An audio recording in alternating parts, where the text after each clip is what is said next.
મારી પાસે આયા, મેં તમને તમારી ભગવતી ગોતી ના લી, એટલે 4 દીવા થયા.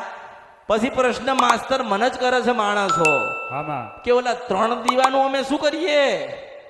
તોય હું તો કહું છું કે તારે કરવા હોય તો કર, ના કરવા હોય તો ના કર, પણ મેં તને દીવો બતાવ્યો, તારી ભગવતી બતાવી છે.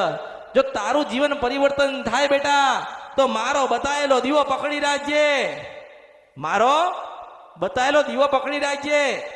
આજે લોકો આવે, માતાજી મારું મને બતાવો ને, બતાવી દીધું, જતા રહ્યા. પછી 12-6 મહિને આવે, અમાર તો હજુ માતાજીના પ્રશ્નો પડ્યા છે.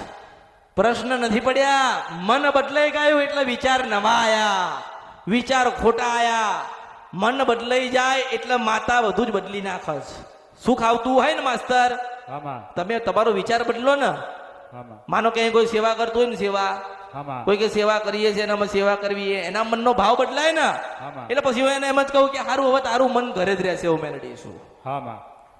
એટલે એવું હોય, ભક્તિમાં મન ના લાગે ને, તમારી માની ભક્તિમાં મન, તો એની પાસે કઈ માંગશોય નહીં. મંગાય આપણે એની ભક્તિ ના કરી શકતા હોય તો આપણે માંગવાનો કોઈ હકદાર ખરો?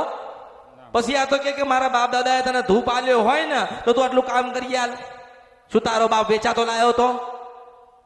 તારો બાપ વેચાતો લાયો તો પૈસાથી મળી હતી? એને ભક્તિ કરી હતી 25 વર્ષ, તારે એક વખત દર્શન દેવા આવી હતી, એક વખત દર્શન દેવા આવી હતી. આ 20 લાખના માંડવા નાખ્યા, 50 લાખ રૂપિયા ખર્ચો કર્યો તો માતાઓ બોલવા આવી? અને તમે મને એમ કહો છો કે માતાજી અમને બતાવો, અમને શું દુઃખ છે? મારા સાચા ભાવિકોની જરૂર છે.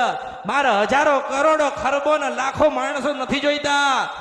મારા 100 માણસે મને મળવા આવશે, 100 માંથી 1 મને મળવા આવશે. મારો હશે એ જ મને મળવા આવશે, અને મારો હશે એને જ હું મેળવી મળવા જઈશ.